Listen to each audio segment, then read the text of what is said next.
রাসূল সাল্লাল্লাহু আলাইহি সাল্লাম রাসূল সাল্লাল্লাহু আলাইহি সাল্লাম জান্নাতে তিনটি বাড়ির জিম্মাদার। মানে আমরা যদি ছোট ছোট 3টি কাজ করতে পারি, সবার পক্ষে করা সম্ভব, যে কেউ পারে কাজগুলো, সবার পক্ষে কাজগুলো করা সম্ভব, যে কেউ এই কাজগুলো করতে পারে, চাইলে যদি মন চায় আমি করতে পারি।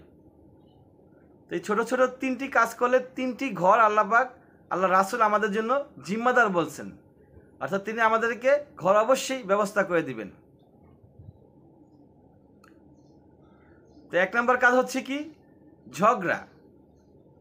আমরা ঝগড়া করি অনেক সময়, প্রায় সময় ঝগড়া করি, প্রায় সকল মানুষই কোনো না কোনো সময় ঝগড়া লিপ্ত ছিল।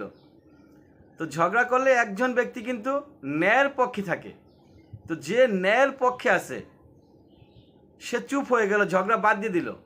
ন্যায়ের পক্ষে থাকার পরেও সেই চুপ হয়ে গেল, সেই ঝগড়া মিটাই দিল, বন্ধ করে দিল।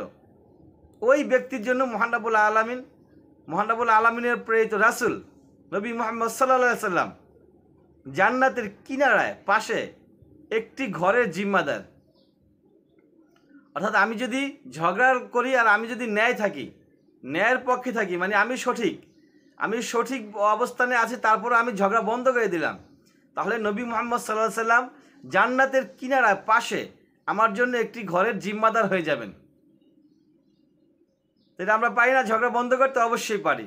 নাম্বার 2 নাম্বার কৌতুক বা মানুষকে হাসানোর জন্য মিথ্যা বলে না। কৌতুক চলতেছে, হাসানো চলতেছে, দুষ্টামির ছলেও যেই ব্যক্তি মিথ্যা বলবে না, সর্বদা সত্য কথাই বলবে, নবী মুহাম্মদ সাল্লাল্লাহু আলাইহি সাল্লাম ওই ব্যক্তির জন্য জান্নাতের মাঝখানে একটি ঘরের জিম্মাদার। জান্নাতের মাঝখানে একটি ঘরের জিম্মাদার হবে যদি কোনো ব্যক্তি কৌতুকের ছলেও মিথ্যা না বলে। নাম্বার 3 নাম্বার চরিত্র। যে তার চরিত্রকে সৌন্দর্যমণ্ডিত করতে চায়, যে তার চরিত্রকে সুন্দর রাখে, স্ট্রং রাখে, তার জন্য নবী মুহাম্মদ সাল্লাল্লাহু আলাইহি সাল্লাম জান্নাতের সর্বোচ্চ স্থানে, মানে এর চেয়ে ভালো জায়গা আর নাই, ওই সর্বোচ্চ স্থানে একটি ঘরের জিম্মাদার। সুনানে আবু দাউদ হাদিস নাম্বার 4800। তো আমরা এই যে ছোট ছোট কাজ, 3টা মাত্র কাজ, ঝগড়া নিজেরা বন্ধ করে দিলে হবে। কৌতুক, এই যে একটা স্ট্রং জিনিস কৌতুকের ছলে এখন অনেকেই মিথ্যা বলে থাকে। দেখবেন মোবাইলে এরকম দেখতে পাওয়া যায়, আমরা মোবাইলে এরকম প্রায় সময় দেখি, টিকটক জাতীয় ধরনের অনেক ভিডিও, শর্ট রিল, অনেক হাসির জিনিস দেখা যায়, সেখানে অনেক ছলনা থাকে, মিথ্যার আশ্রয় নেওয়া হয়। এবং আমরা বাস্তব জীবনেও আমাদের যখন গল্প করি, কথা বলি, হাসি রং তামাশা, তখন অনেক মিথ্যা আমাদের মুখ দিয়ে বেরিয়ে যায়। নাউজুবিল্লাহি মিন যালিক। আল্লাহ পাক আমাদেরকে এই মিথ্যা থেকে দূরে রাখুক। আমরা হওয়ার হামেশায় সর্বদা চেষ্টা করব মিথ্যা থেকে দূরে থাকার জন্য। সকল পাপের মূল হচ্ছে মিথ্যে। একবার এক ব্যক্তি আসলো, সে ভালো হতে চায়, চোর সে ভালো হতে চায়। তো সে জানতে চাইলো যে আমি কিভাবে ভালো হতে পারি।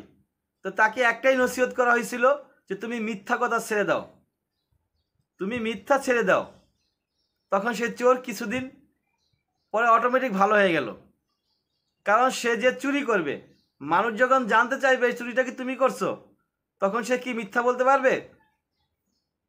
সে তো ওয়াদা করছে সে মিথ্যা বলবে না। তখন সে চিন্তা করলো আমি তো মানুষকে মিথ্যা বলতে পারবো না, তার মানে চুরি করা আমার পক্ষে সম্ভব না। এভাবে করে আস্তে আস্তে সেই লোকটা দিনদার ইমানদার হয়ে গেল। তা আমরাও যদি মিথ্যা ছাড়তে পারি, আমাদের জীবনের সমস্ত জিনিস টার্নিং হয়ে যাবে। সমস্ত আমাদের কি বলে খারাপ জিনিসগুলো আমাদের ভালোতে পরিণত হয়ে যাবে।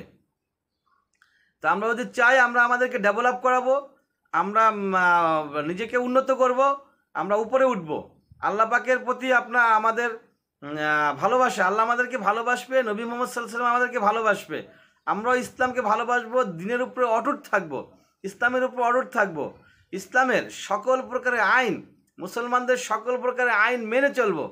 তাহলে প্রথমেই আমাকে মিথ্যা ছাড়তে হবে। আমি মিথ্যা ছেড়ে দিব, ইনশাআল্লাহ তাআলা সকল ভালো জিনিসগুলো আমার উপরে এসে ভর করবে। সবাই ভালো থাকবেন। আসসালামু আলাইকুম ওয়া রাহমাতুল্লাহ।